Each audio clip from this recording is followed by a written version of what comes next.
Hello dear divine soul family.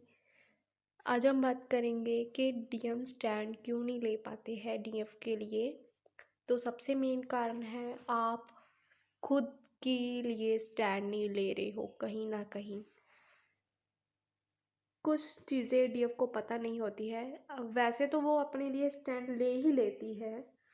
अगर कोई उसके साथ कोई बुरा कर रहा है, थोड़ा सा बैलेंस होने के बाद भी, जब आप ज़्यादा जिंग जंग बैलेंस होने लगता है तो आप उस चीज़ को रियलाइज़ करते हो कि हाँ, कहाँ आप स्टैंड नहीं ले पा रहे थे, जहाँ आप क्या गलती कर रहे थे। सबसे मेन गलती होती है आपकी कि आप, जैसे किसी ने मैनिपुलेट कर दिया आपको, सपोज किसी ने आपको मैनिपुलेट कर दिया, तो आप उस चीज़ को लेके आप उसको अपने अंदर की आवाज़ क्यों नहीं सुन रहे हो, आप किसी और को देख के वो चीज़ कर देते हो। फर्स्ट तो मेन रीज़न ये होगा कि आप खुद के लिए स्टैंड नहीं ले रहे हो। उस वहाँ पे आपको कोई भी कुछ भी बोले जा रहा है तो आप उसको, उस चीज़ को देख के आप वो चीज़ें कर रहे हो, आप अपनी अंदर की आत्मा की सुन नहीं रहे हो। फर्स्ट चीज़ तो यही हो गया जो आपको सुधारने की ज़रूरत है। सेकंड सेकंड चीज़ ये है कि आपको ये देखना है कि आप कौन सी चीज़ में अपना स्टैंड ले रहे हो। जैसे आपका मन कर रहा है कि आप कहीं जॉब करो और आप कहीं घर वाले नहीं चाहते, या फिर आप नहीं चाह रहे हो जॉब करना, आप कोई बिजनेस करना चाहते हो, तो आपको वहाँ पे प्रेशराइज किया जा रहा है कि आपको ये चीज़ करना ही है, बट आपका मन नहीं है वहाँ पे। तो आप दूसरे लोगों की सोसाइटी को देख के वो डिसीज़न ले रहे हो खुद के लिए, और अपनी, आपका बिल्कुल मन नहीं है वहाँ पे, बट फिर भी आप चीज़ कर रहे हो। तो ये चीज़ गलती है, होती है डीएफ की। तो इसे भी सुधारना बहुत ज़रूरी है। थर्ड मेन पॉइंट है आपका कि आप आपको स्किल नहीं सीखते हो। जैसे कि आपका मन तो कर रहा है पर आप इंस्टेंटली वहाँ पे स्टैंड नहीं ले रहे हो, कि आप सोच रहे हो। डीएफ सोचती ज़्यादा है, करती कम है।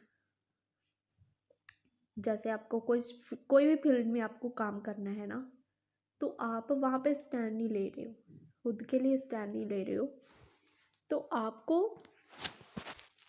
वहाँ पे स्टैंड लेना है।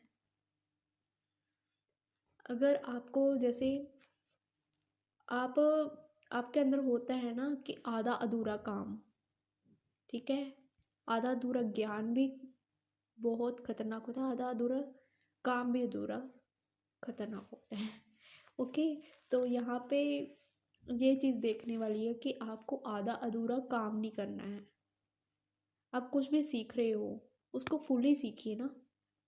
आप उसको, जैसे आपने टैरो सीखा, आपने कहीं से भी यूट्यूब से उठा के कुछ भी सीख लिया, थोड़ा बहुत 2-3 दिन सीखा, 4 दिन बाद में छोड़ दिया आपने वो काम, तो यहाँ पे आपका अधूरा काम है। तो आपको वो चीज़ पूरा करनी चाहिए। डीएम की ये क्वालिटी होती है कि वो हर एक काम को डेडिकेटली पूरा करते हैं, पर डीएफ नहीं कर पाती है। तो वहाँ पे भी आपको स्टैंड लेने की ज़रूरत है कि आपको वो काम फिनिश करना ज़रूरी है, ठीक है। तो यहाँ पे भी सबसे लिए मेन पॉइंट होता है स्टैंड लेने का। तो एक आगे पॉइंट है कि आप, जैसे आप अपनी आपके डीएफ एनर्जी होती है ना, वो आप कहीं ना कहीं आप अपनी डीएफ एनर्जी को दबा रहे हो।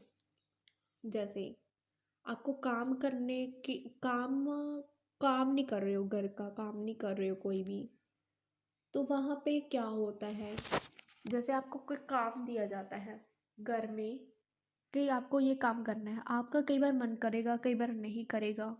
तो यहाँ पे भी आपका जो होता है कि आपका डीएफ एनर्जी कहीं दब रही है, ठीक है।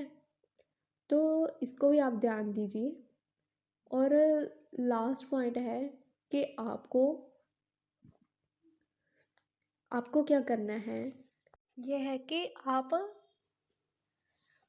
कुछ भी आपने काम किया, 4 दिन आप जॉब पे गए, 5वें दिन आपने घर पे आप बैठ गई, यहाँ पे आपका सोलर प्लेक्सिस जो चक्रा होता है, सोलर प्लेक्सिस एंड रूट आपका थोड़ा सा डिसबैलेंस होता है, इसलिए ये चीज़ें होती है कि आप स्टेबल नहीं हो पाते हो अपनी लाइफ में। जैसे आपने जॉब में स्टेबिलिटी नहीं आती, आपके काम में स्टेबिलिटी नहीं आती, तो यहाँ पे डीएम जो होता है, डीएम क्वालिटी आपकी थोड़ी सी दब जाती है। आपको स्टेबिलिटी आपकी लाइफ में होनी चाहिए। स्टेबल होगे तो आपके सारे काम पूरे होंगे, आप अच्छे से हर काम कर पाओगे। आप कुछ भी सीख रहे हो, कोई स्किल सीख रहे हो, वो अधूरा नहीं रहेगा, आपका वो पूरा होगा। तो यहाँ पे बहुत ज़रूरी है कि आपका रूट और सैक्रल जो होता है, सोलर प्लेक्सिस आपका हील होना चाहिए, ताकि आपके अंदर वो डीएम क्वालिटीज़ आ सकें कि आप अपनी लाइफ में हर एरिया में आप स्टेबिलिटी होए, चाहे वो फाइनेंस हो, चाहे वो करियर हो, चाहे चाहे आपकी स्टडी हो, कुछ भी हो, आपका आप आधा नहीं करोगे वो काम, वो आप पूरा करोगे।